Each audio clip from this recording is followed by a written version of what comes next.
DD किसान, बदलते भारत की शान।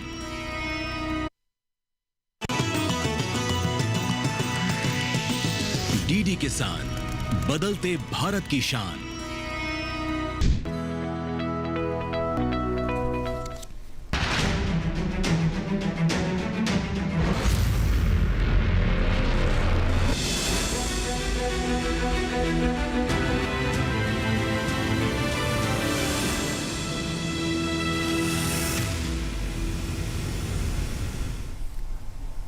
नमस्कार, आप सभी का स्वागत है दूरदर्शन किसान पर। आप देख रहे हैं हमारा खास कार्यक्रम हेलो किसान। मैं हूं आपके साथ पुलकित शुक्ला।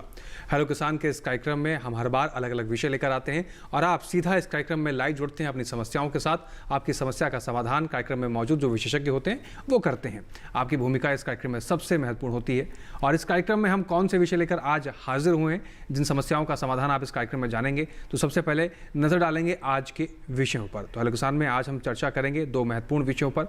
पहला विषय रहेगा जायद फसलों में खरपतवार नियंत्रण कितना महत्वपूर्ण है, कैसे करना चाहिए। और साथ ही जो दूसरा विषय रहेगा वो रहेगा फल एवं सब्जियों में परीक्षण। तो ये दोनों जो विषय हैं बहुत ही महत्वपूर्ण हैं। इन दोनों विषय से जुड़े आपके कोई भी सवाल हैं तो आप तीन माध्यमों का इस्तेमाल कर कार्यक्रम हेलो किसान से जुड़कर अपने सवाल पूछ सकते हैं। सबसे पहला माध्यम हमारा रहता है टोल फ्री नंबर का। तो आप टोल फ्री नंबर नोट कर लीजिए 1800113060। इसके साथ ही 1800113006। फ़ोन करते समय टेलीविजन की आवाज़ कम रखें और आपके फ़ोन में बेहतर नेटवर्क हो ताकि एक सही संवाद को स्थापित किया जा सके और आपकी जो समस्या है उसका सही समाधान आप तक पहुंचाया जा सके। इसके साथ ही आप हमें व्हाट्सअप के जरिए भी इस कार्यक्रम में अपने सवाल पहुंचा सकते हैं। आप व्हाट्सअप नंबर नोट कर लीजिए 8800520717। व्हाट्सअप करते समय आप जहां से अपना सवाल भेज रहे हैं अपना नाम, जगह का नाम सवाल के साथ लिखना ना भूलें।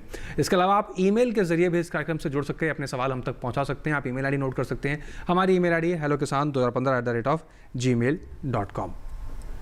तो इन तीन माध्यमों का इस्तेमाल कीजिए और इन दोनों विषय से जुड़े आपके कोई भी सवाल हैं, आपके मन में कोई भी संशय या कोई भी जानकारी आप चाहते हैं तो आप सीधा कार्यक्रम हेलो किसान से जुड़कर अपने सवाल पूछ सकते हैं। लाइव आपके इस कार्यक्रम में आपको आपके सवालों के जवाब मिलेंगे। अब वक्त हो गया उन खास मेहमानों से मिलने का जो आपकी करेंगे समस्या का समाधान। तो आइए सीधा रुख करते हैं डॉक्टर राजेश शर्मा जी का। हमारे आज खास मेहमान स्टूडियो में जुड़े हुए हैं। आप प्रधान वैज्ञानिक हैं खरपतवार नियंत्रण शस्य विज्ञान संभाग पूसा ICAR से। आपका स्वागत है सर इस चर्चा में। नमस्कार। और हमारे साथ दूसरे खास मेहमान स्काइप से जुड़े हुए हैं, उनका भी हम स्वागत करते हैं। चलिए, अभी तकनीकी समस्याओं की वजह से दूसरे मेहमान का रुख हम थोड़ा समय बात करेंगे, लेकिन फिलहाल चर्चा को आगे बढ़ाते हैं और सबसे पहले रुख करते हैं डॉक्टर राजेश शर्मा जी का खरपतवार नियंत्रण को लेकर। डॉक्टर राजेश शर्मा जी, खरपतवार नियंत्रण करना खेती किसानी में कितना महत्वपूर्ण है और कितना असर डालता है खेती किसानी में? क्या उत्पादन पर असर पड़ता है, किसान भाइयों की आर्थिक स्थिति पे कहीं ना कहीं असर पड़ता है खरपतवार नियंत्रण को अनदेखा करना? देखिए, खरपतवार नियंत्रण इसी तरीके से होता है कि जब परिवार में 8-10 मेंबर घर से बाहर से आ जाते हैं तो परिवार में थोड़ा सा मूवमेंट ज़्यादा हो जाता है। उनके लिए सब्जी बनाना है, उनके लिए सब चीज़, सोने का अरेंजमेंट करना है, सब सुविधाओं का अरेंजमेंट परिवार को करना पड़ता है। और जो बिना बताए घर में आ जाते हैं तब समस्या कुछ ज़्यादा होती है। तो खरपतवार हमारे जो हिसाब से जो है बिन बुलाए मेहमान खेतों में आ जाते हैं, जिसको हम इनवाइट नहीं करते, वो अपने आप उग जाते हैं फसलों के साथ। और जो फसलों को हम खाद देते हैं, पानी देते हैं, अच्छी प्रजाति का चुनाव करते हैं, समय से बुआई करते हैं, जिसके कारण हमारी फसलों का उत्पादन बढ़े, उसको उत्पादन को कम करते हैं खरपतवार। और खरपतवार कई प्रकार के होते हैं, कई प्रकृति के होते हैं, कई खरपतवार तो जहरीले भी होते हैं, तो उनसे काफ़ी नुकसान होता है। रही बात जायद फसलों में और खरीफ फसलों में और रबी फसलों में खरपतवारों से कितना नुकसान होता है। जायद की फसलों में 20 से 25% होता है। खरीफ फसलों में पूरी फसल भी तबाह हो सकती है खरपतवारों के कारण। रही बात रबी में भी 25 से 30-35% तक नुकसान खरपतवारों के कारण होता है। क्योंकि खरीफ मौसम में बारिश ज़्यादा होती है। जब खेतों में बारिश ज़्यादा होगी, मॉइस्चर ज़्यादा होगा, तो नेचुरली है खरपतवारों का जमाव जो है फसलों से अधिक होता है और जल्दी होता है। तो ये बात जो है काफ़ी नुकसान खरपतवारों के कारण पुलकित जी होता है।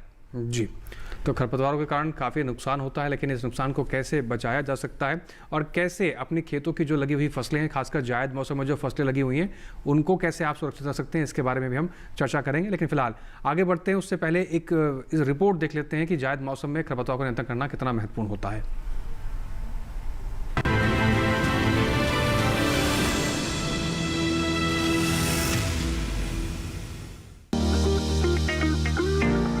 रबी और खरीफ के बीच बोई जाने वाली फसलों को जायद फसलें कहते हैं। जायद की सब्जी फसलों में प्रमुख रूप से टिंडा, तरबूज, खरबूजा, खीरा, ककड़ी, लौकी, तोरी, भिंडी और अरबी शामिल हैं।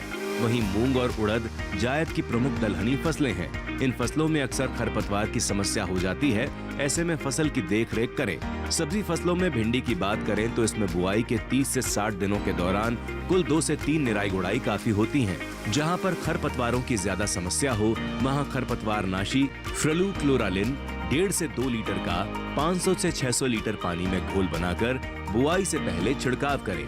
ये घोल 1 हेक्टेयर के लिए काफी रहेगा, लेकिन ध्यान रखें फसल में किसी भी तरह की दवा का छिड़काव करने से पहले कृषि विशेषज्ञों की सलाह जरूर लें। वहीं दलहनी फसलों में मूंग और उड़द की बात करें तो बुआई के शुरुआती 4 से 5 सप्ताह तक खरपतवार की समस्या ज्यादा रहती है। पहली सिंचाई के बाद निराई करने से खरपतवार नष्ट होने के साथ साथ भूमि में वायु का संचार भी होता है, जो मूल ग्रंथियों में क्रियाशील जीवाणुओं द्वारा वायुमंडलीय नाइट्रोजन एकत्रित करने में सहायक होता है। ऐसे में बुआई के 15 से 20 दिनों के अंदर कसौले से निराई गुड़ाई कर खरपतवारों को नष्ट कर देना चाहिए।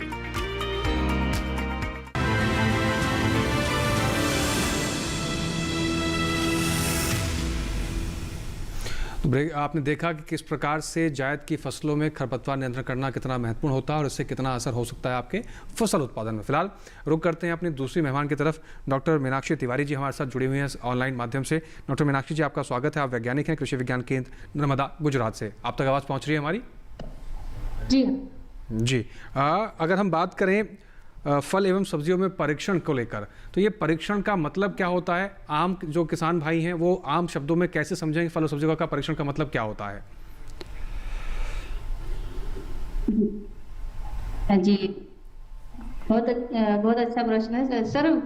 परीक्षण जो हम अपने किसान भाइयों को कहना चाहेंगे कि फल और सब्जियां जो होती हैं वो हमें अपने आहार में ज्यादा से ज्यादा मात्रा में लेना चाहिए। लेकिन क्या होता है कि उनकी पेरिसेबल लाइफ होती है, हम ज्यादा दिन तक उनको रख नहीं पाते तो वो बिगड़ने लगते हैं। तो सब्जियों की और फलों की जो लाइफ है वो बढ़े और उनको हम ज्यादा से ज्यादा दिनों तक अपने पास रख सके, उसके लिए अलग अलग माध्यम का उपयोग करके और हम साग भाजी को, फल फलादि को ज्यादा दिनों तक रख सकते हैं, उनका परिरक्षण कर सकते हैं, उनका प्रसंस्करण करके, जिससे कि फायदा ये होगा कि हम उनको लंबे समय तक अपने पास रख सकते हैं और उनसे जो हमें स्वास्थ्य लाभ होते हैं वो भी ले सकते हैं। जैसे कि हम जानते हैं प्राचीन काल से ही हमारे यहाँ लोग धूप में सुखा करके और हल्दी, मसाले, तेल इनका उपयोग कर करके अपनी सभी चीजों का परिरक्षण करते थे, जिससे कि हमारे किसान भाइयों को और हम अपने घर में भी रोजमर्रा की जिंदगी में भी अच्छा लाभ ले सकते हैं। सबसे अच्छी बात इसमें ये होती है कि जब भी हम परिरक्षण की बात करते हैं तो हमें हमेशा सही फलों का, सही सब्जियों का चुनाव करना चाहिए जो सड़े गले ना हो, अच्छे प्रकार के हों। और उससे क्या है कि जिन सब्जियों का हम इन मौसम में लाभ नहीं ले पाएंगे उनका हम आने वाले समय में उनका लाभ ले सकते हैं। परीक्षण का ये एक बहुत बड़ा फायदा है। जैसे कि अभी मान लीजिए कि अभी आम का सीजन चल रहा है। अब आम के सीजन में जब बेमौसम बरसात आती है, ज्यादा हवाएं चलती हैं, तो उससे आम टूट के गिर जाते हैं। अब छोटे छोटे आम हैं तो उनको हमें उनकी छोटी छोटी फाके तैयार कर लें, उनको सुखा के उनका पाउडर कर लें। इस तरीके से हम अमचूर बना सकते हैं। और इसी तरीके से जब वो आम पक जाते हैं तो पकने के बाद हम उनके कई सारे प्रोडक्ट तैयार करके और उनको लंबे समय तक रख सकते हैं। उनकी बॉटलिंग करते हैं, उनकी कैनिंग करते हैं, उनकी फ्रीजिंग करते हैं और ऐसे उत्पाद बना सकते हैं जिसके लिए बच्चे आजकल, छोटे बच्चे जो बाजार में जिनके लिए ज्यादा जाने को उत्सुक रहते हैं, जैसे कि माजा है, फ्रूटी है, ऐसे उत्पाद हम अपने घर पर ही बनाकर रख सकते हैं। तो कुछ घरेलू स्तर पर हम परीक्षण करते हैं, कुछ है जिनमें हम रसायन का उपयोग करके कर सकते हैं, लेकिन उनकी एक लिमिट होती है, उसमें हम उनका उपयोग कर सकते हैं। इससे क्या होती है कि उस प्रोडक्ट की मूल्य बढ़ जाती है। जैसे हम लोग मानते हैं कि भाई अभी टमाटर है, आम है, ये जब ज्यादा हो जाती है, मतलब कि जब हमारे उत्पादकता ज्यादा हो गई और किसान को उसका सही मूल्य नहीं मिल पा रहा है, ऐसे टाइम पे हम उनका परीक्षण करें। जब हम उनका परीक्षण करते हैं, उनका स्टोरेज करते हैं, तो उनकी वैल्यू बढ़ती है, उनकी मार्केट में डिमांड बढ़ जाती है। एक समय आता है कि टमाटर लोग रोड पे फेंकने लगते हैं, लेकिन जब हम परीक्षण करके रखते हैं तो उसी टमाटर का हम अच्छे से अच्छा भाव ले सकते हैं, 70 से 80 रुपए किलो बेच सकते हैं। टमाटर का पाउडर बना सकते हैं जिससे हम सूप तैयार कर सकते हैं, उसको बेच सकते हैं। तो इस तरीके से कई सारे उत्पाद बना करके और हम अब उसकी जो आय है उसमें भी वृद्धि कर सकते हैं और अपने फल सब्जियों को ज्यादा से ज्यादा समय तक सुरक्षित रख सकते हैं। और ये एक बहुत ही अच्छा तरीका है जिसके तरीके से कि किसान भाई बहन अपनी एक पहचान बना सकते हैं। इमली है, टमाटर है, इन सभी चीजों को हम अच्छे से जो है स्टोर करते हैं, सुखा के रखते हैं। और क्या होता है कि जैसे नमी है, नमी से अगर हम दूर रखें, कुछ चीजें ऐसी हैं जिनके कंट्रोल में आकर के, जिनके कांटेक्ट में आकर के बैक्टीरिया पनपने लगते हैं, तो उससे हमें बचाना है। तो हम अपनी जो प्रोडक्ट है उनकी सेल्फ लाइफ को बढ़ा सकते हैं। तो इस छोटे छोटे उपाय को अपना करके और किसान भाई बहन इसका लाभ ले सकते हैं। इसलिए परिरक्षण करना बहुत ही जरूरी और अति आवश्यक है। जी, तो परिरक्षण कितना आवश्यक है और किस प्रकार से किसान भाई इसको इस्तेमाल कर इसकी सही दिशा में आगे बढ़कर अच्छा खासा मुनाफा ले सकते हैं, इसको हम समझने की कोशिश की है। अब आइए इस विषय से जुड़ी एक रिपोर्ट देखते हैं और देखते हैं कि इसमें क्या कुछ और खास रहता है।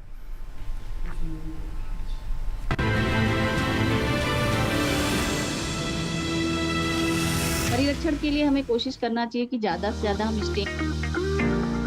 परिरक्षण की कला प्राचीन काल से ही प्रचलन में है। हमने अपने अनुभव के आधार पर इसे सीखा व अपनाया। सभ्यता के क्रमिक विकास और वैज्ञानिक खोजों के साथ साथ परिरक्षण कला का विभिन्न तरह से विकास होता रहा है। वर्तमान समय में परिरक्षण व्यावसायिक और घरेलू स्तर पर विज्ञान व कला के मिश्रण के रूप में मौजूद है। हमारे देश में फलों और सब्जियों की अच्छी खासी पैदावार होती है, लेकिन शीघ्र खराब होने और परिरक्षण की वैज्ञानिक जानकारी के अभाव में 25 से 30% फल नष्ट हो जाते हैं। ऐसे में अगर इन्हें परिरक्षित कर लिया जाए तो पूरे साल भर इनका उपयोग किया जा सकता है। बता दें कि फलों और सब्जियों का परिरक्षण कई तरीके से किया जा सकता है।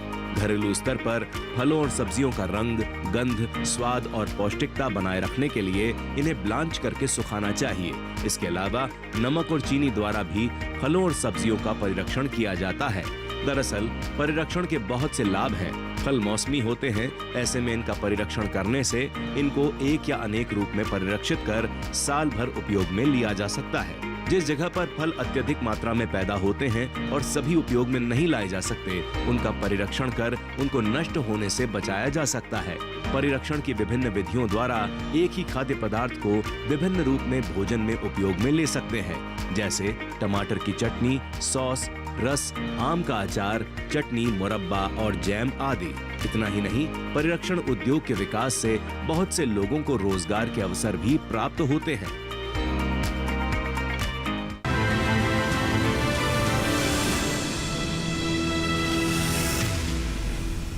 तो फल एवं सब्जियों में परिरक्षण करने के क्या फ़ायदे हैं और कैसे इससे आप जुड़कर अच्छा खासा मुनाफा कमा सकते हैं, इसको हम समझेंगे अपने डॉक्टर मीनाक्षी तिवारी जी से। लेकिन उससे पहले रुक करते हैं हमारे कार्यक्रम के पहले कॉलर से। शिमला से हमारे कॉलर जुड़े हुए हैं, नाम है राकेश। राकेश जी, आपका स्वागत है, सवाल पूछिए। जी नमस्कार। जी नमस्कार। मेरा एक दो प्रश्न है कि मैं फल और सब्जी के बारे में ये जानना चाहता हूँ कि हम सब्जी में किस तरह से हम छिड़काव कर सकते हैं, और दूसरा ये हमारे जो फल होते हैं एप्पल, तो एप्पल को फ्रेश रखने में कौन सी हम छिड़काव कर सकते हैं, सेब के बारे में जानना। जी, डॉक्टर मीनाक्षी तिवारी जी का रुख करते हैं। डॉक्टर मीनाक्षी जी, हमारे दर्शक हैं राकेश, शिमला, हिमाचल प्रदेश से। वो जानना चाहते हैं कि अगर मैं सेब का परिरक्षण करना चाहूँ तो किस प्रकार से कर सकता हूँ, उसमें क्या क्या संभावनाएं हैं। चलिए, लगता है संपर्क नहीं हो पा रहा तकनीकी समस्या की वजह से। रुक करते हैं डॉक्टर राजीव शर्मा जी की तरफ। डॉक्टर राजीव शर्मा जी, जैसे आपने जिक्र किया कि जो खरपतवार होते हैं वो मेहमान की तरह होते हैं, फसलों में आ जाते हैं, बिन बुलाए मेहमान की तरह होते हैं, लेकिन क्या ये खरपतवार सिर्फ नुकसान पहुंचाते हैं या इन मेहमानों का कोई फ़ायदा भी है हमारे किसान भाइयों को? नहीं, देखिए, जैसे मान लो फसल मैंने कोई मक्का की लगा रखी है या मूंग की लगा रखी है, अगर उसमें कोई पौधा आ जाता है तो वो चाहे लाभदायक हो चाहे वो नुकसान देने वाला हो, तो वो खरपतवार नुकसानदेह ही माना जाएगा। और रही बात जैसे कोई फसल नहीं है, पौधे उगे हुए हैं, वो सब उगे हुए हैं, कोई फसल नहीं है, तो उसमें कुछ खरपतवारों की जो है औषधि गुण होते हैं। जैसे सांठी है, बहुत सारे ऐसे जो हैं पौधे हैं जिनके औषधि के रूप में उनको यूज किया जाता है, कई बीमारियों का इलाज किया जाता है। तो ऐसा नहीं है कि भाई सारे ही खरपतवार जहरीले होते हैं या सारे ही खरपतवार नुकसानदेह होते हैं, लेकिन अगर फसल आपने लगाई है मूंग की या मक्का की या धान की और उसमें कोई खरपतवार आ जाए तो वो नुकसान पहुंचाता है, पानी भी ले लेता है, फसल को जो मिलने वाला होता है खाद भी ले लेता है, तो वो नुकसान देता है। अदरवाइज जो है कुछ खरपतवार जो हैं औषधीय गुण होते हैं, उनका काफ़ी लाभ होता है। जी, तो खरपतवारों का लाभ होता है। एक बार फिर से रुक करते हैं अपनी साइंटिस्ट हैं डॉक्टर मीनाक्षी तिवारी जी, उनका रुक कर लेते हैं, वो जुड़ गई हैं दोबारा से। डॉक्टर मीनाक्षी जी, हमारे दर्शक थे, एक उनका सवाल था हिमाचल प्रदेश से कि वो सेब को लेकर परिरक्षण करना चाहते हैं, क्या इसमें संभावना है, क्या क्या कर सकते हैं सेब के साथ में? हिमाचल प्रदेश से उनका सवाल था। राकेश जी किसान थे। जी, मीनाक्षी जी, क्या आप हमें सुन पा रही हैं? डॉक्टर मीनाक्षी जी, क्या आप हमें सुन पा रही हैं? डॉक्टर मीनाक्षी जी, क्या आप हमें सुन पा रही हैं? आवाज पहुंच रही है हमारी आप तक? चलिए, लगता है तकनीकी समस्या की वजह से आवाज डॉक्टर मीनाक्षी तक नहीं पहुंच रही है। फिर से रुकेंगे डॉक्टर राजवीर जी का। डॉक्टर राजवीर जी, अगर हम बात करें इस बार के बजट पेश होने की, इस बार के बजट में हमने देखा कि वित्त मंत्री जी, आवाज आ रही है मैडम? डॉक्टर मीनाक्षी जी, आपको आवाज पहुंच रही है हमारी? हाँ जी। जी, हमारे एक दर्शक थे राकेश, शिमला हिमाचल प्रदेश से, उनका सवाल था कि वो सेब को लेकर परिरक्षण करना चाहते हैं। सेब में क्या कुछ संभावना है मैम, क्या बता सकती हैं? हाँ जी, सेब तो बहुत अच्छा है कि आप उसका जैम बना सकते हैं। जैसे कि बच्चों को आजकल लोग छोटे बच्चों को जैम बहुत पसंद होता है। फास्ट फूड के उसमें भी एक बहुत अच्छा तरीका है कि जो पके सेब है उनको लेकर के और उनका हम अपने जो जैसे उनको छोटे छोटे टुकड़ों में काट के अच्छे से बॉयल करके और चीनी के साथ करके हम जैम बना सकते हैं। और जैम को चेक करने की सबसे अच्छा तरीका है कि आप उसको चलाते रहेंगे कढ़ाई में और उसमें प्लेट पे लेकर के देखिए, उसमें पानी ना लीजिए। जब पानी निकलना बंद हो जाए तो समझ लीजिए कि आपका जैम तैयार हो गया है। उसकी देखिए और जैम के छोटे छोटे चिप्स बना और सेब का छोटे छोटे चिप्स बना करके उसको खा सकते हैं। तो बिना मौसम में उसको आप स्टोर करके उसको अच्छी पैकेजिंग करके और आप उसको सेल कर सकते हैं। इसी तरीके से उसकी पाउडर तैयार कर सकते हैं, ड्राइंग करके। आजकल तो अच्छी इलेक्ट्रिक ड्राइंग भी है और सन ड्राइंग भी कर सकते हैं। तो पाउडर के रूप में आप उसको बना करके उसको भी सेल कर सकते हैं। ये सेब में कई सारी संभावनाएं हैं जो कि तैयार कर सकते हैं। सेब का मुरब्बा भी बनाया जा सकता है। जी, तो राकेश जी, आप इस तरीके से सेब के क्षेत्र में परिरक्षण जो करना चाहते हैं उसमें आप आगे बढ़ सकते हैं। फिलहाल यहाँ वक्त हो गया एक छोटे से ब्रेक का, आप सभी बने रहें, देखते रहें कार्यक्रम हेलो किसान, हम जल्द लौट रहे हैं।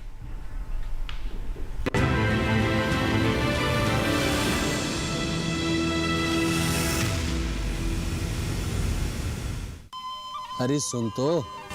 मुझे क्या सुनाना चाहते हो? जो सुनाओ मेरी सौतन को। किसको? अरे वही तुम्हारा मोबाइल फोन जिससे सुबह शाम दिन रात चिपके रहते थे और कहते थे किसान कॉल सेंटर से बातें हो रही हैं। अच्छा, ये बात है।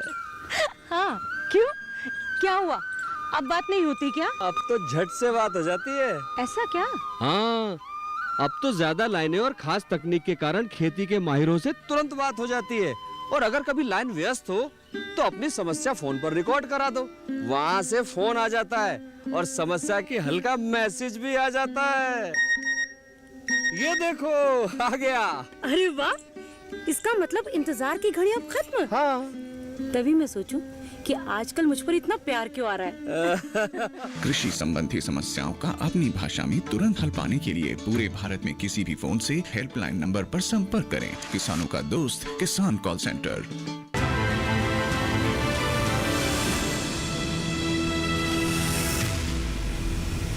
ब्रेक के बाद एक बार फिर से आप सभी का स्वागत। आप देख रहे हैं कार्यक्रम हेलो किसान। चर्चा को आगे बढ़ाते हैं, लेकिन फिलहाल एक कॉलर है हमारे साथ, नंदस्वरूप मिश्रा, बाराबंकी, उत्तर प्रदेश से। नंदस्वरूप जी, आपका स्वागत है, सवाल पूछिए। हेलो जी नंदस्वरूप जी, सवाल पूछिए। मैं नंदस्वरूप मिश्रा, बाराबंकी, उत्तर प्रदेश से। जी, मैं जानना ये चाहता हूँ, जो हमारे खरपतवार होते हैं तो भरपूर फसल का एक उपाय खरपतवार खेत में होने न पाए तो इससे फसल में हमारे पर्याप्त प्रकाश, पानी और पोषक तत्वों से वंचित रह जाते हैं। तो ऐसी दशा में हमें अपने खरपतवार को किस प्रकार से नियंत्रण, प्रबंधन या निस्तारण करना चाहिए जो हमारी फसलों को किसी प्रकार का नुकसान न हो? जी स्वरूप जी, आपका सवाल बहुत महत्वपूर्ण है। डॉक्टर राजीव शर्मा जी। नंद स्वरूप जी, पहले तो मैं आपको धन्यवाद दूंगा। आप हमेशा प्रोग्राम में शामिल होने की कोशिश करते हैं और क्वेश्चन से प्रश्न पूछते हैं। मेरे पास कई बार प्रश्न आपने पूछा है, इसके लिए धन्यवाद। इससे क्या है, किसानों को ज्ञान बढ़ता है और किसानों को जागरूकता होती है।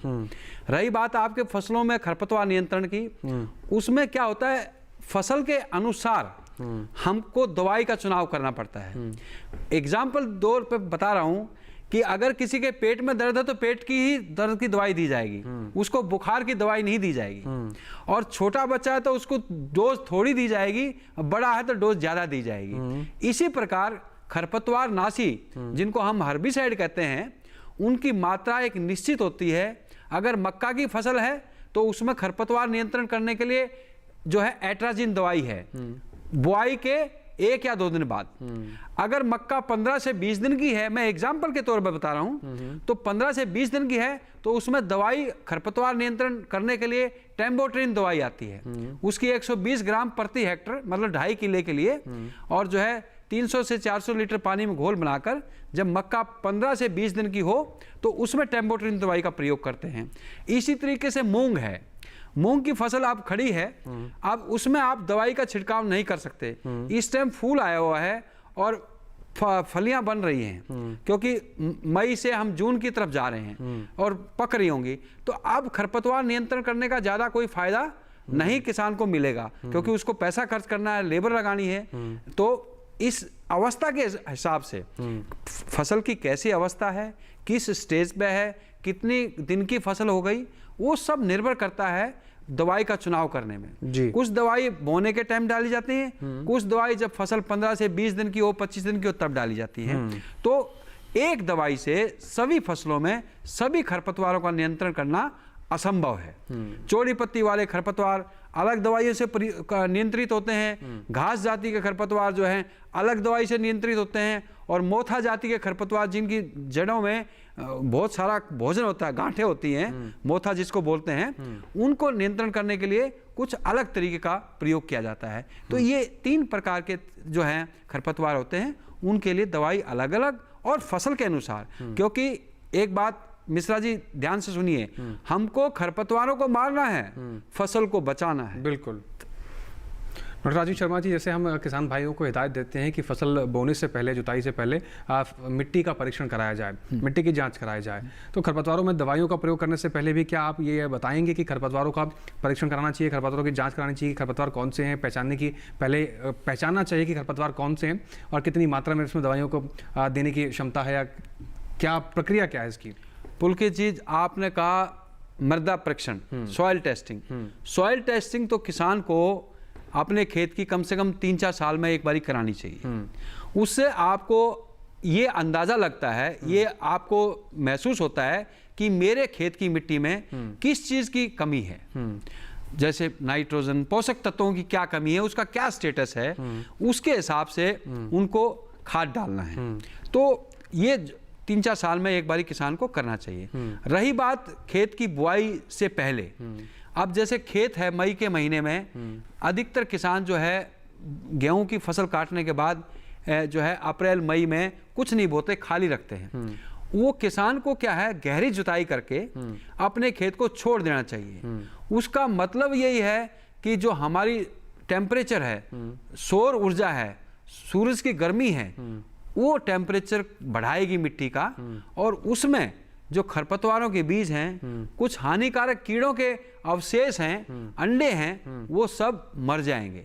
उससे आपका जो है खरपतवारों को नियंत्रण करने में आपको सहायता मिलती है। तो गहरी जुताई करके खेत को 1-1.5 महीने छोड़ दें। दूसरी बात, अब जैसे मौसम आ रहा है, आज जो है 29 मई है और जून का महीना है। जून के फर्स्ट वीक में लोग बाजरा वगैरह बोना शुरू कर देते हैं, और सीधी बुआई द्वारा धान भी किसान लगाना शुरू कर देते हैं। तो अब उसके लिए किसान भाइयों को अच्छा बीज लेना चाहिए। ये भी चर्चा किसानों में होती है कि भाई आजकल तो बाजार में नकली दवाइयां मिलती हैं खरपतवारों के लिए, कीड़ों के लिए, बीमारियों के लिए। तो उसको किसान भाइयों को मैं इस मंच से ये मैसेज देना चाहता हूं कि वो जो हैं एक अच्छे स्रोत से, अच्छी कंपनी का जी, अच्छे बिल के साथ दवाई खरीदें जी, और सही दवाई खरीदें, सही मात्रा में खरीदें जी। और जो जिला में, जिला स्तर पर कृषि विज्ञान केंद्र है, वहाँ के वैज्ञानिकों से संपर्क करके, अपना वार्तालाप करके, आजकल तो कॉल सेंटर है, किसान कॉल सेंटर है, आप वहां से भी कर सकते हैं। तो अच्छी दवाई, उचित दवाई, उचित मात्रा में छिड़काव करेंगे तो खरपतवारों का जो प्रकोप जो है, मान लो अगर नहीं करते हैं तो आपकी नुकसान 70% होता है। जी, अगर ये सब मैं रोकना चाहूंगा, एक दर्शक हमारे साथ फोन लाइन पे जुड़ गए हैं, उनका रुख कर लेते हैं पहले, फिर लौटते हैं आपके पास। पुष्कर नाथ शर्मा है, डोडा जम्मू कश्मीर से। पुष्कर जी, आपका स्वागत है, सवाल पूछिए। पुष्कर जी, आप हमें सुन पा रहे हैं तो सवाल पूछें। जी सर जी, नमस्कार जी। नमस्कार जी।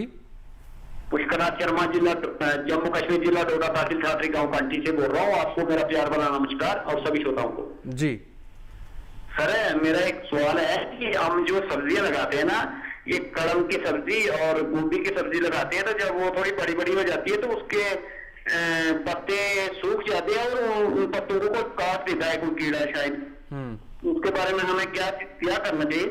जी, डॉक्टर राजू शर्मा जी। देखिए सर, आपका बहुत धन्यवाद, आप इतनी दूर से प्रश्न पूछ रहे हैं, हमारे प्रोग्राम से जुड़ रहे हैं, आपका धन्यवाद करता हूं।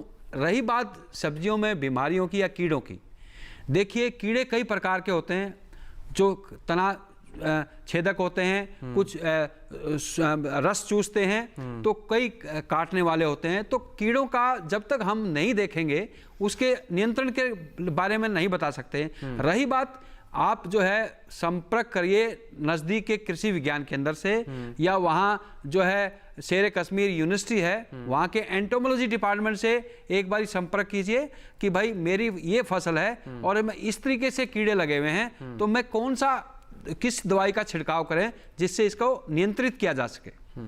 तो इस प्रकार से आप पुष्कर नाथ जी अपनी समस्या को लेकर अपने नज़दीकी किसी कृषि विज्ञान केंद्र से संपर्क कर सकते हैं और इस प्रकार से अपनी समस्या का समाधान ले सकते हैं। डॉक्टर मीनाक्षी जी का रुख करते हैं। डॉक्टर मीनाक्षी जी, अगर हम बात करें परिरक्षण के उद्योग को लेकर, अभी फिलहाल भारत के किसानों में इसकी कितनी जागरूकता है, और अगर कोई किसान भाई इस उद्योग से जुड़ना चाहता है तो कहाँ पर ट्रेनिंग ले, क्या सरकार द्वारा कोई किसी पॉलिसी के तहत इसमें ट्रेनिंग ली जा सकती है, कोई लोन की व्यवस्था है कि वो इस उद्योग से जुड़कर अपना एक घर पे उद्योग शुरू कर सकते हैं, क्या कुछ जानकारी इस बारे में है? जी जी जी सर, बड़ी अच्छी बात रही है, क्योंकि आजकल जब भी हम कुछ काम शुरू करते हैं तो सभी को रोजगार के अवसर मिले, इस हिसाब से हम लोग आगे बढ़ते हैं। तो हम अपने किसान भाइयों को ये बताना चाहेंगे कि राज्य स्तर पर और जिले के स्तर पर सभी जगह पे कृषि विज्ञान केंद्र है, और आप किसानों के लिए बहुत सारी ऐसी योजनाएं भी हैं कि भाई मुद्रा योजना लेकर के वो लोग छोटा मोटा बिजनेस शुरू कर सकते हैं, स्वयं सहायता समूह बना करके बहनें घर पर रह करके अपना काम शुरू कर सकती हैं, वैल्यू चेन और प्रधानमंत्री किसान संपदा योजना भी है जिसमें ये लोग लोन लेकर के और अपने काम को आगे बढ़ा सकते हैं। इसी तरीके से जो बागायत विभाग है, जो बागवानी की ट्रेनिंग देता है, वहां पर जाकर के ये लोग अपना जो प्रोडक्ट्स है उसको लेकर जाएं और वहां जो भी ये बनाना चाहते हैं, अचार बनाना चाहते हैं, जैम जेली बनाना चाहते हैं, चटनी बनाना चाहते हैं, जो भी बनाना चाहते हैं, वो प्रोडक्ट पे कुछ नॉमिनल फीस होती है, वहां पर ये दे सकते हैं और उससे वहां से अपना प्रोडक्ट बनाकर ला सकते हैं। और साथ ही साथ अगर ये ट्रेनिंग लेना चाहते हैं, प्रशिक्षण लेना चाहते हैं, तो वहां पर इनको प्रशिक्षण भी दिया जाता है और उसका इनको एक बाकायदा एक सर्टिफिकेट दिया जाता है, जिससे कि ये कहीं दूसरी जगह एक ट्रेनर के तरीके से भी काम कर सकते हैं। और इनके जिले में जो भी नजदीक का जो कृषि विज्ञान केंद्र है वहाँ की सहायता ले सकते हैं, जो इनके पास जो कृषि विश्वविद्यालय है वहां पर भी जाकर के इस तरीके का प्रशिक्षण ले सकते हैं। तो कहने का मतलब ये है कि अगर ये बिजनेस शुरू करना चाहते हैं तो सरकार से बहुत सारी योजनाएं हैं, उसका लाभ ले सकते हैं। छोटे छोटे स्वयं सहायता समूह बहनें बना सकती हैं, उसमें शुरू कर सकती हैं, अपना खुद का ब्रांड बना सकते हैं, FSSAI का लाइसेंस ले सकते हैं। और जो फूड प्रोडक्ट ऑर्डर है उसका भी बहुत जरूरी है, क्योंकि कोई भी जब हम फूड प्रोडक्ट जब खाने की चीजों की बात करते हैं तो उसमें सबसे ज्यादा जरूरी है आपका प्रोडक्ट लाइसेंस होना चाहिए, पूरी तरीके से सुरक्षित होना चाहिए और स्वास्थ्य के लिए कोई हानिकारक असर न करे। तो इस तरीके से किसान भाइयों बहनों को जब मार्केट में आते हैं एक सभी तरीके की प्रक्रिया है उसको पार करके इनको आगे आना चाहिए, तो ये मार्केट में टिक सकते हैं और अच्छी तरीके से आगे बढ़ सकते हैं और इसके लिए रोजगार के बहुत सारे अवसर मिल सकते हैं। जी डॉक्टर मीनाक्षी जी, जैसे आपने कहा कि खाने पीने की चीज़ें हैं तो इसमें बहुत सावधानियां बरतनी चाहिए। बहुत सी टेस्टिंग के बाद वो चीज़ें मार्केट में पहुंचती हैं, लेकिन जो आम किसान भाई है जो खेती किसानी से जुड़ा हुआ है, फसलें उगा रहा है, फसल कटाई कर रहा है, वो इन सब चीज़ों से कैसे जागरूक होगा कि उसको इस तरह से टेस्टिंग करानी है, ये मानक हैं, उसको पहले पूरा करना होगा, तभी उसका जो उत्पाद है वो बाज़ार में पहुँचने लायक है या फिर आप अपने कस्टमर तक पहुँचाने लायक है। तो ये टेस्टिंग की जो विधियाँ हैं, लाइसेंस लेने की जो विधियाँ हैं, इसको किसान भाई कैसे टैकल करेगा, आसान भाषा में अगर समझाने की कोशिश करें तो? जी, सबसे पहले तो सर ये जो भी किसान भाई बहन है उनको मैं ये कहना चाहूंगी कि भाई आप सबसे पहले जो भी प्रोडक्ट ले रहे हैं उसकी जो प्राइमरी स्टेज पर ध्यान रखने उसको रखें। जैसे आपको अच्छे फलों का ही चुनाव करना है, तो जब आप सेल्स का परीक्षण कर रहे हैं तो आपके बाल बंधे होने चाहिए, बर्तन जो है स्टील के यूज करने चाहिए। ठीक है, अगर आप इस तरीके के बर्तन करेंगे तो जो घास निकलेगा वो पहला बनाते खराब तो ये तो आप तो सुखा है फिर आप संपर्क करेंगे तो आप वहाँ पर इस तरीके से कृषि विज्ञान केंद्र से आपको ट्रेनिंग चाहिए कि भाई आप कहाँ ले जा करके अपने प्रोडक्ट को सैंपल के रूप में दिखा सकते हैं। आप जो एप्लीसाइड की बात नहीं करी उसके लिए भी आपको मदद मिल सकती है। तो आपको अपने जो नजदीकी जी डॉक्टर मीनाक्षी जी, कुल मिलाकर इन तमाम बातों को ध्यान में रखकर किसान भाई आगे बढ़ सकते हैं। और अगर बात करें टेस्टिंग की या फिर बाजार में पहुंचाने के उत्पादों को, तो इस प्रकार से किसान भाई ध्यान में रखकर आगे बढ़ सकते हैं। फिलहाल चर्चा को आगे बढ़ाएंगे, लेकिन यहाँ वक्त हो गया एक छोटे से ब्रेक का। आप बने रहें, देखते रहें कार्यक्रम हेलो किसान।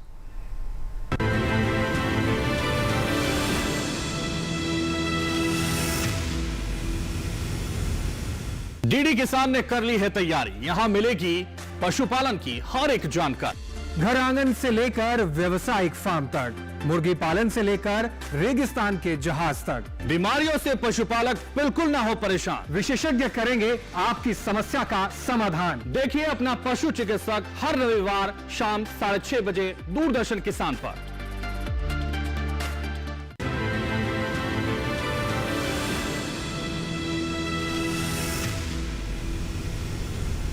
ब्रेक के बाद एक बार फिर से आप सभी का स्वागत। आप देख रहे हैं कार्यक्रम हेलो किसान। चर्चा को आगे बढ़ाते हैं, एक बार फिर से डॉक्टर राजवीर शर्मा जी का रुख करते हैं। डॉक्टर राजवीर शर्मा जी, इस बार के बजट में हमें ये बताया गया, इस बजट में घोषणा की गई कि भारत को दलहन क्षेत्र में आत्मनिर्भर बनाना है।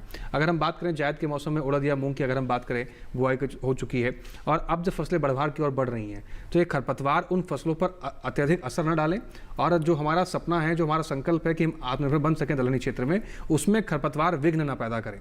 इसके लिए क्या कुछ करना चाहिए किसान भाइयों को? बिल्कुल सही है। पल्स मिशन बहुत इम्पोर्टेंट भारत सरकार का एक मिशन है कि हमको दलहनी फसलों का उत्पादन बढ़ाना है। बिल्कुल, जिससे दलहनी फसलों की कीमत बाजार में प्रति किलो कम हो और वो एक आम आदमी तक की पहुंच तक संभव हो जाए।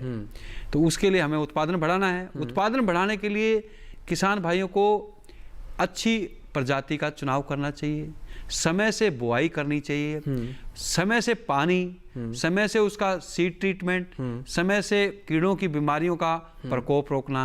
सो ये सब बातों का अगर किसान भाई ध्यान रखेंगे तो प्रकृति के रूप में या नेचुरली उनका जो है उत्पादन जो है बढ़ेगा।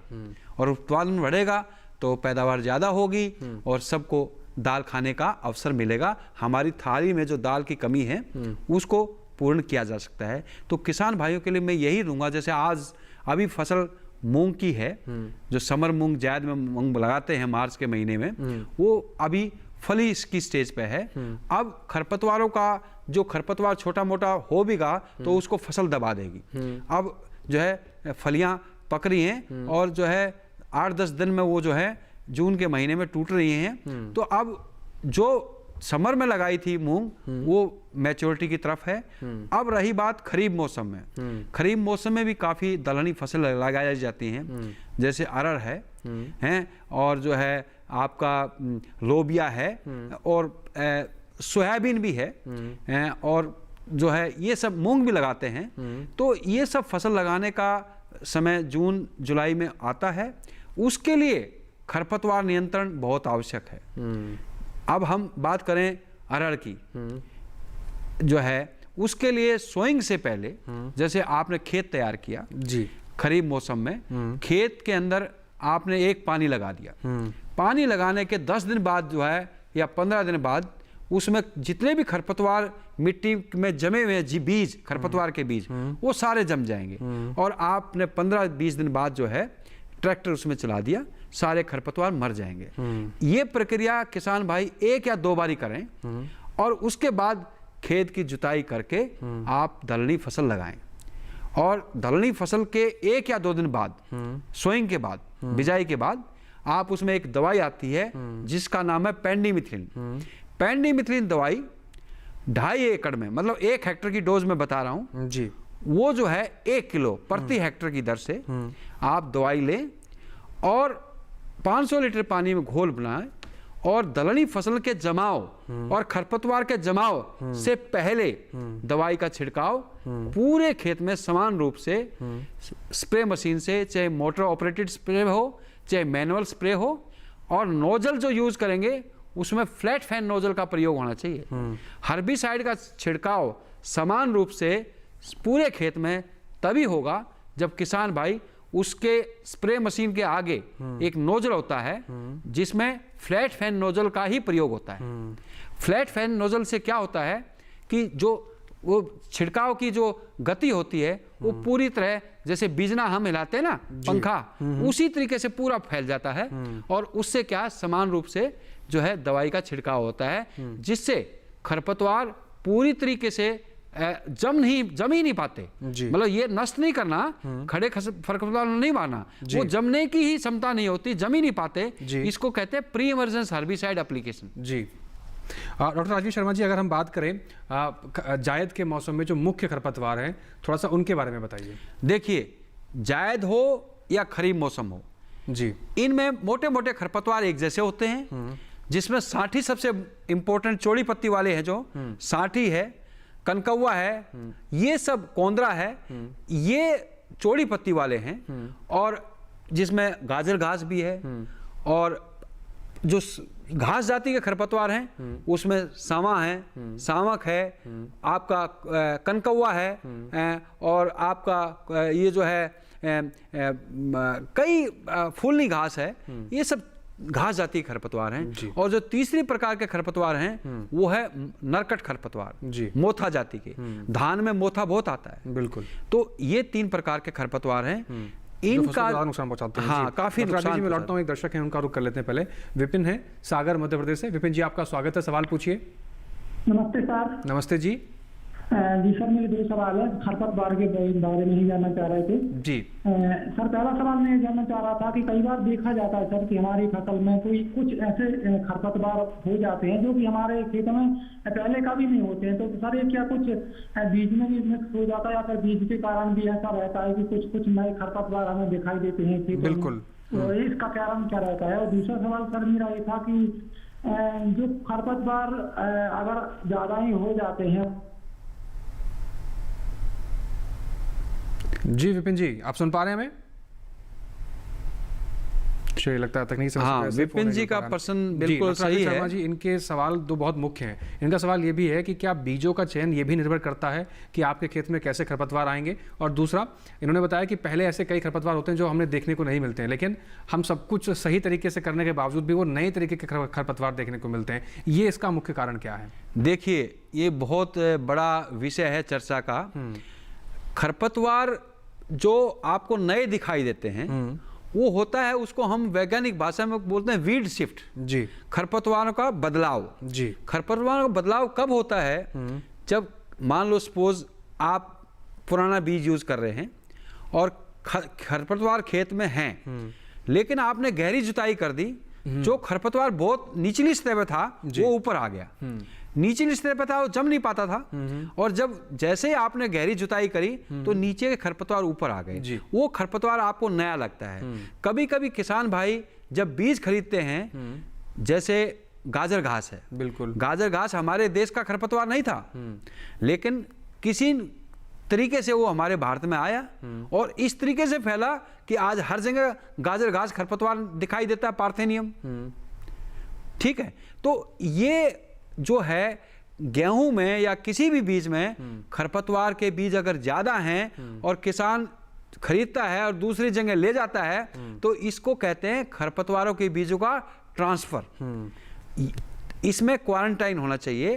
किसान भाई को अच्छी स्रोत से, मैंने पहले भी कहा कि बीज अच्छी क्वालिटी का होना चाहिए, उसमें वीड के सीड नहीं होने चाहिए।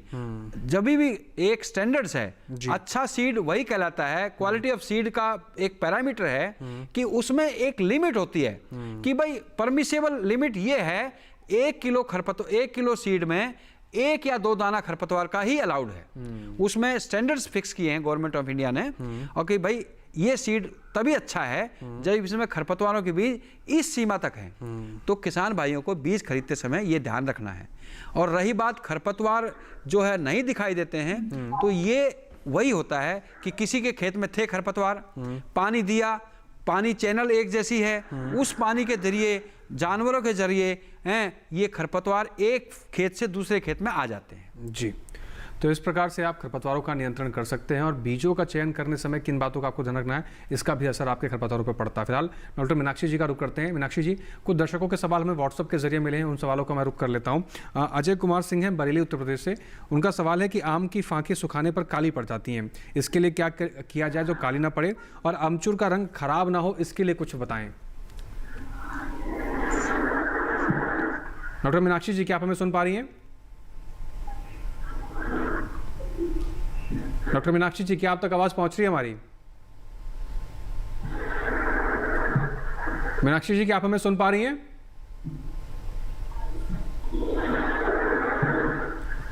मीनाक्षी जी, क्या आप हमें सुन पा रही हैं?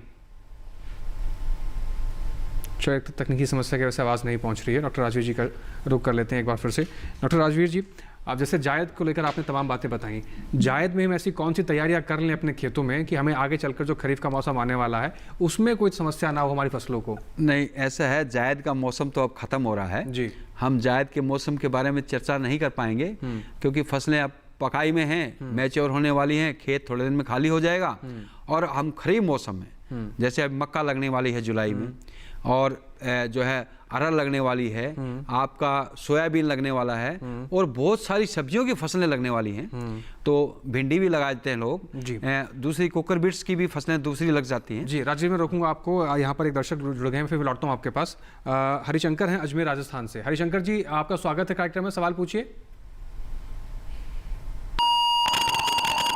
हरिशंकर जी, क्या आप हमें सुन पा रहे हैं? चलिए, फोन कट गया है। डॉक्टर राजवीर जी, अपनी बात पूरी कीजिए। तो ये जो है ना, उसके लिए सबसे पहले किसान भाइयों को फसल का चुनाव करना है और खेत अच्छी तरह तैयार होना चाहिए और बीज अच्छी किस्म का होना चाहिए और दवाई भी फसल के अनुसार। अब जैसे मक्का की मैंने चर्चा की थी और दलहनी फसलों की चर्चा की थी। दलहनी फसलों के लिए बुआई के 1 या 2 दिन बाद जो है दवाई पेंडिमिथिलिन का प्रयोग होता है। उसकी मैंने 1 किलो मात्रा प्रति हेक्टर की दर से बताई है जी। 500 लीटर पानी में घोल बनाकर बुआई के 1 या 2 दिन में खेत में छिड़काव करना है। ये दलहनी फसलों की बात है जो खरीफ मौसम में लगेगी।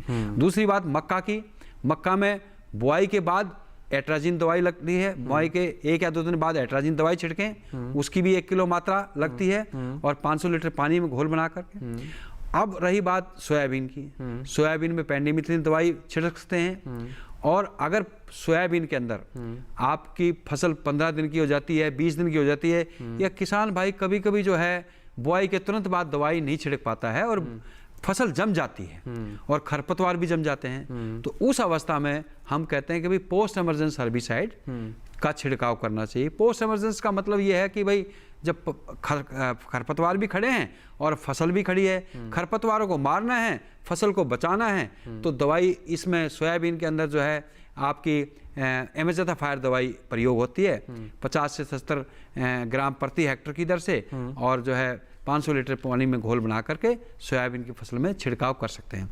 रही बात सब्जी में, जो खरीफ मौसम में सब्जी लगेंगी उनमें जो रुपाई वाली फसल है, रुपाई के बाद अगले दिन ही पेंडिमिथिलिन दवाई डाल सकते हैं, या रुपाई के पहले ही पेंडिमिथिलिन दवाई डाल करके खेत समतल करके आप रुपाई कर सकते हैं। तो ये माध्यम जो है आप प्रयोग कर सकते हैं। और किसान भाई कई भाई कहते हैं कि हम तो ऑर्गेनिक फार्मिंग करते हैं, हम तो जैविक खेती करते हैं, रसायन का प्रयोग नहीं करेंगे और नेचुरल फार्मिंग करेंगे। तो उस अवस्था में किसान भाइयों को ये बताऊंगा कि भाई फसल के अनुसार, जैसे मक्का है वो ऑर्गेनिकली प्रोड्यूस करना चाहता है तो उसमें 2 निराई गुड़ाई करें, एक बुआई के 15 से 20 दिन बाद और एक जो है 40, 45, 55 के दिन पे जो है एक निराई गुड़ाई, 2 निराई गुड़ाई उसको आवश्यकता है खुरपी से या कसोले से।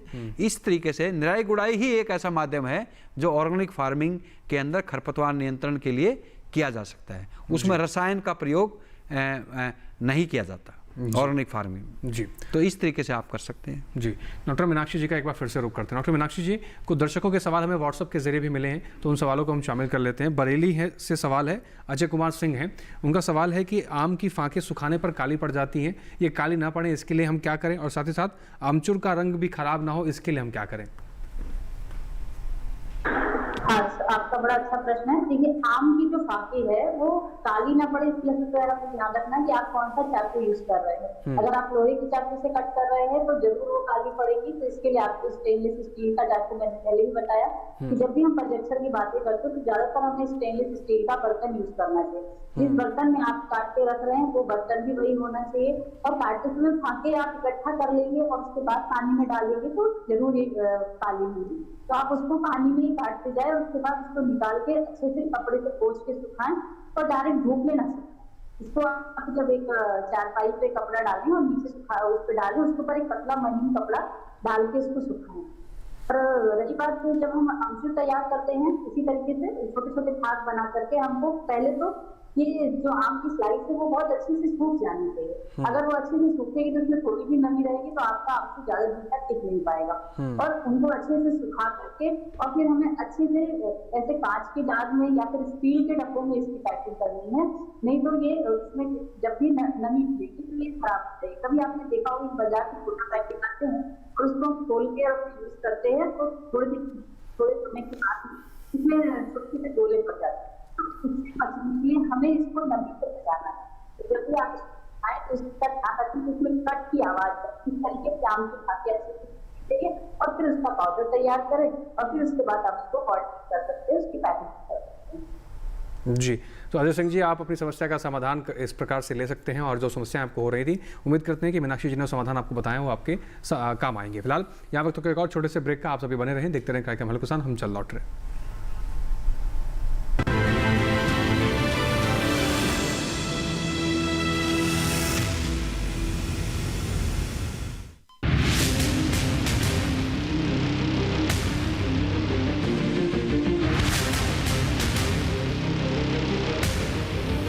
जब तपती है धरती, सूरज उगलता है आग, ठंड में जब सर्दी जमा देती सबके हाल, सब छुप जाते अपने अपने घरों में, तब बाहर निकलता सिर्फ एक इंसान, भरने के लिए हम सबका पेट, खून को पसीने की तरह देता बहा, थक जाता, झुलस जाता, हो जाता बीमार, तब उसकी सेहत का ध्यान रखता सिर्फ डीडी किसान।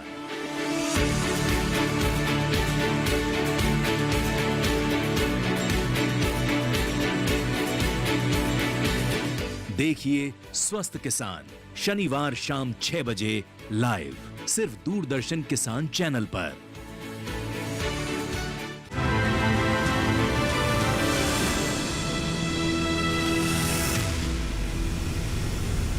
ब्रेक के बाद एक बार फिर से आप सभी का स्वागत है। आप देख रहे हैं कार्यक्रम हेलो किसान। चर्चा को आगे बढ़ाते हैं, एक दर्शक हैं, पहले उनका रुख करते हैं। अरविंद पाटिल जी हैं महाराष्ट्र से। अरविंद जी, आपका स्वागत है, सवाल पूछिए। अरविंद जी, क्या आप हमें सुन पा रहे हैं? हाँ, सुन पा रहे सर जी, सवाल पूछिए। मोटा खरपतवार के लिए कौन सी दवा छिड़कना चाहिए, ये चाहिए मुझे मालूम। किसके लिए? मोटा रहता है ना, मोटा खरपतवार। जी, मोथा के लिए कौन सी दवाई छिड़कना चाहिए डॉक्टर राजवीर जी? पाटिल जी, अभी हम चर्चा कर रहे थे कि भाई कोई भी खरपतवार हो उसको नियंत्रण करने के लिए अगर खेत में कोई फसल नहीं है तो उसकी दवाई मैं बताता हूँ, लेकिन आप अगर फसल के अनुसार पूछेंगे तो मैं अलग अलग दवाई बताऊंगा।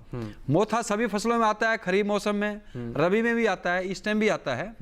लेकिन अगर खरपतवार, क्योंकि हमें खरपतवार को मारना है, फसल को बचाना है, हमें दोनों चीजों का ध्यान रखना है। ऐसा नहीं कि हमको खाली खरपतवार ही मारना है, मोथा ही मारना है और क्योंकि ऐसा अगर हम मोथा को मारने जाएंगे तो फसल भी मर सकती है। और जब खेत खाली है और तब मोथा उगा हुआ है तो आपको एक दवाई आती है ग्लाइफोसेट।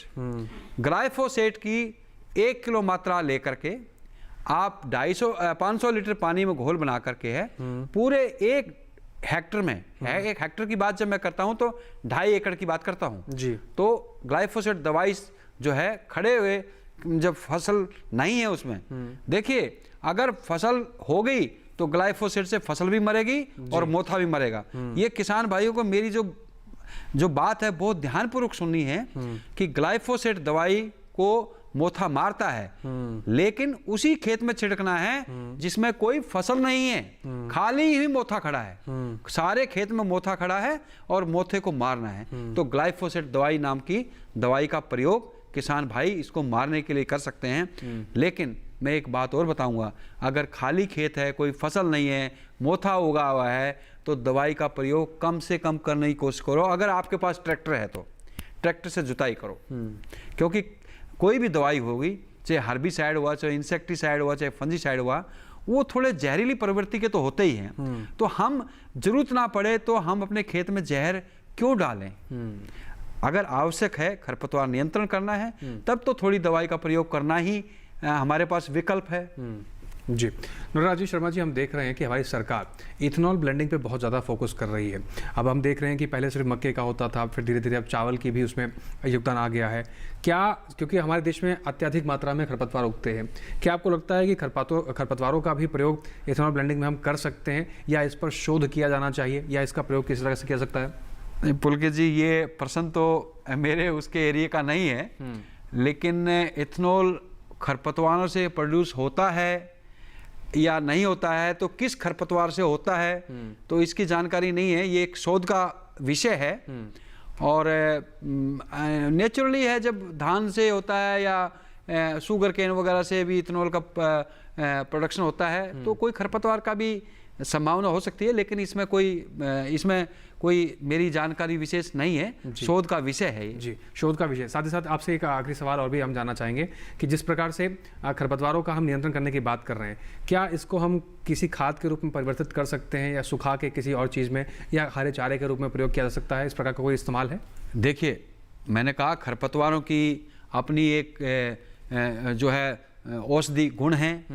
अब जैसे सांठी है, सांठी को हम सब्जी में बनाते हैं। अब बथुआ है, बथुआ को हम घर में रायता भी बनाते हैं और साग भी बनाते हैं। तो इसी तरीके से इनके प्रयोग अनेक हैं। लेकिन जब हम फसल के उत्पादन की बात करें और खेत की बात करें, तो खेत में हमने बोई है मक्का और मक्का के साथ उग गए, तो हम उनको नियंत्रित करेंगे तभी तो मक्का का उत्पादन बढ़ेगा। तो इसलिए खरपतवारों को जो है इनके अपने गुण हैं।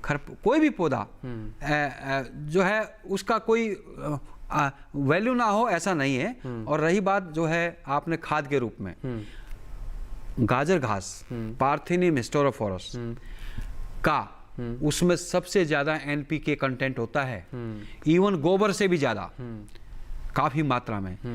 लेकिन किसान भाई उसका कंपोस्ट बना सकते हैं, लेकिन पार्थिनियम के पौधों को फूल बनने से पहले, उनके बीज बनने से पहले उसको काटना पड़ेगा, काट के उसको सुखाना पड़ेगा और उसका कंपोस्ट बनाना पड़ेगा, उसको खाद बनाना पड़ेगा, उसको कंप्लीट रूप से सड़ाना पड़ेगा, सड़ा के उसका खाद बनाना पड़ेगा, फिर खेत में डालना पड़ेगा। लेकिन बीज नहीं होने चाहिए, नहीं तो आप क्या कर रहे हैं, ऐसे गाजर घास का, ऐसे खरपतवार का गोबर कंपोस्ट डाल रहे हैं खेत में जिसमें बीज हैं, तो आपके खेत में तो खरपतवार और ज्यादा हो जाएंगे। बिल्कुल। तो ये सब सावधानी किसान भाई को रखनी है। बिल्कुल। नटराज शर्मा जी, समय समाप्ति की वजह से सवाल तो बहुत खरपतवार जुड़े हुए, लेकिन समय समाप्ति की वजह से हमें इस कार्यक्रम को यहीं खत्म करना पड़ेगा। और आपने जो बहुत महत्वपूर्ण जानकारी साझा की है कि खरपतवार के नियंत्रण कैसे करने चाहिए, खरीफ के मौसम या जायद के मौसम की बात करें, और क्या उनका उपयोग बेहतर हो सकता है, दवाइयों का प्रयोग किस प्रकार से करें, इन तमाम जानकारियों को साझा करने के लिए, हमारे किसानों तक पहुँचाने के लिए आपका बहुत शुक्रिया सर। हमारे साथ जुड़ने के लिए, समय साझा करने के लिए आपका बहुत शुक्रिया सर। नमस्कार जी। डॉक्टर मीनाक्षी तिवारी जी, आपका भी बहुत शुक्रिया हमारे साथ जुड़ने के लिए। और आपने भी जिस तरीके से परिरक्षण कर सकते हैं हम फलों सब्जियों को लेकर, इसको लेकर भी बहुत महत्वपूर्ण जानकारी साझा की, दर्शकों की समस्याओं का समाधान किया, उसके लिए आपका बहुत शुक्रिया। हमारे साथ जुड़ने के लिए, समय साझा करने के लिए आपका बहुत शुक्रिया। जी, तो ये था आज का हमारा कार्यक्रम हेलो किसान। समय की समाप्ति की वजह से हमें कार्यक्रम को समाप्त करने के लिए आगे बढ़ना होगा, और अब आगे बढ़ने से पहले आपको बता दें कि अगले हम कौन से ऐसे विषय लेकर आएंगे जिस विषय से जुड़कर आपने सवाल पूछ सकते हैं। तो आइए नजर डालते हैं कि अगले कौन से ऐसे विषय होंगे कार्यक्रम हेलो किसान में। खरीफ फसलों के लिए बीज की उपलब्धता कितनी महत्वपूर्ण है, और साथ ही साथ लाभकारी कीटों का पालन एवं प्रबंधन किस प्रकार से कर सकते हैं। इन दोनों विषय से जुड़े आपके कोई भी सवाल है या कोई भी संशय आपके मन में है तो आप हमें ईमेल कर सकते हैं। आप हमारी ईमेल आईडी नोट कर लीजिए। हमारी ईमेल आईडी है hellokisan2015@gmail.com। इसके अलावा आप डीडी किसान के कॉल सेंटर पर फ़ोन करके अपने सवाल सुझाव दर्ज करा सकते हैं। आप डीडी किसान के कॉल सेंटर का नंबर भी नोट कर सकते हैं। हमारे डीडी किसान के कॉल सेंटर का नंबर है 1800-1130-60। सोमवार से शनिवार सुबह 6 से रात के 10 बजे तक आपकी सेवा में नंबर खुला रहता है। इसके अलावा इस कार्यक्रम की कोई जानकारी आपसे छूट गई है या इस कार्यक्रम को आप दोबारा देखना चाहते हैं तो आप डीडी किसान के यूट्यूब चैनल का भी इस्तेमाल कर सकते हैं। हम आपको टेलीविजन स्क्रीन पर एक QR कोड दिखाने जा रहे हैं। इस QR कोड को स्कैन करके आप सीधा डीडी किसान के यूट्यूब चैनल पर हेलो किसान के कार्यक्रम को कहीं पर भी कितने लोगों के साथ दोबारा बैठकर भी देख सकते हैं। और आज के लिए बस इतना ही। फिर से हाजिर होंगे नए विषय, नए मेहमानों, नई जानकारियों के साथ। आप बने रहें डीडी किसान के साथ। हमें दीजिए इजाजत। नमस्कार।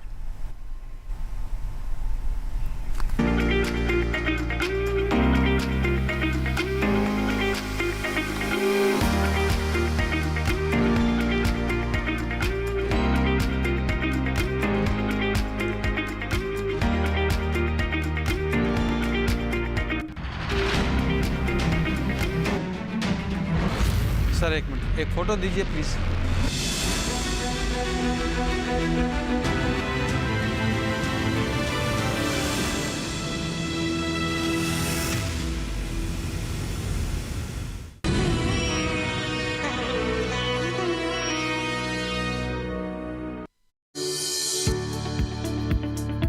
बागबानी के अंदर में ऐसे कौन से विकल्प मौजूद हैं जिसके अंदर आपको अच्छा खासा मुनाफा मिल सकता है? नींबू वर्गीय पौधों पर मैं ज़्यादा काम कर रहा हूँ। नींबू वर्गीय पौधों में को पानी बहुत कम चाहिए। हम पेड़ लगाकर बागवानी करके हम आगे बढ़ सकते हैं। आज 2025 में 25 साल के बाद में क्या स्थिति और अगले 5 साल के बाद क्या स्थिति? 25 सालों का आपने कहा, निर्यात में प्रगति हुई है बागवानी के उत्पादों के आधार पर। वो बढ़ा है, हर साल बढ़ा है और बढ़ता ही जा रहा है।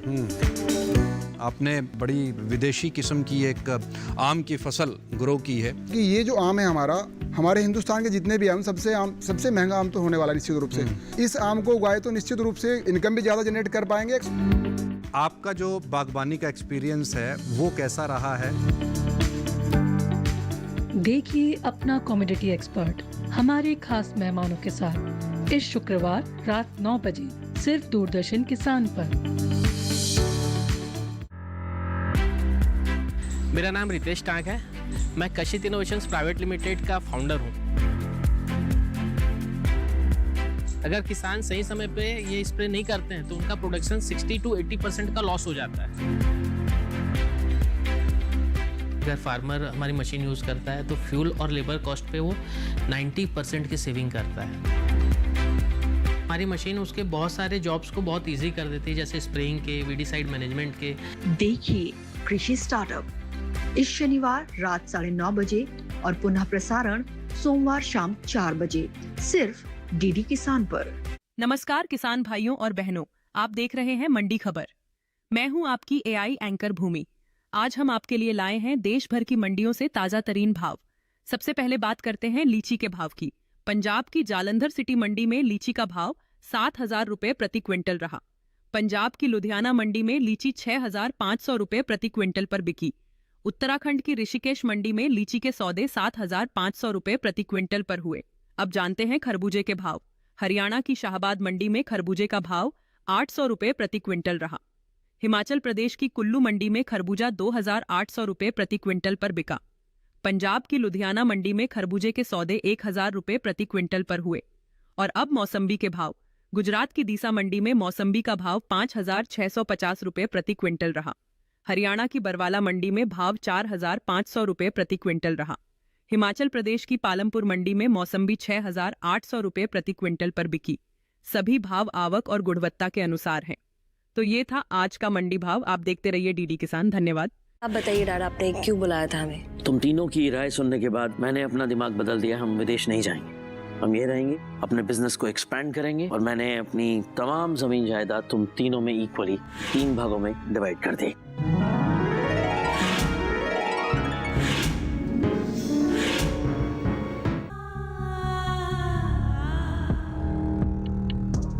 सोमवार से गुरुवार रात 9:30 बजे, पुनः प्रसारण दोपहर 12 बजे, डीडी नेशनल पर।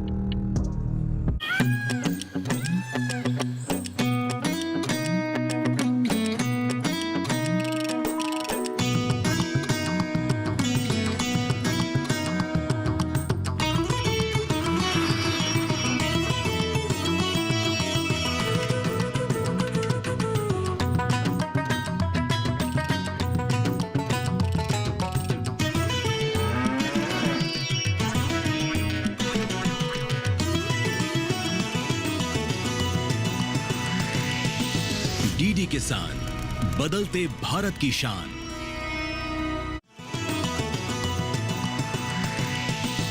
डीडी किसान, बदलते भारत की शान।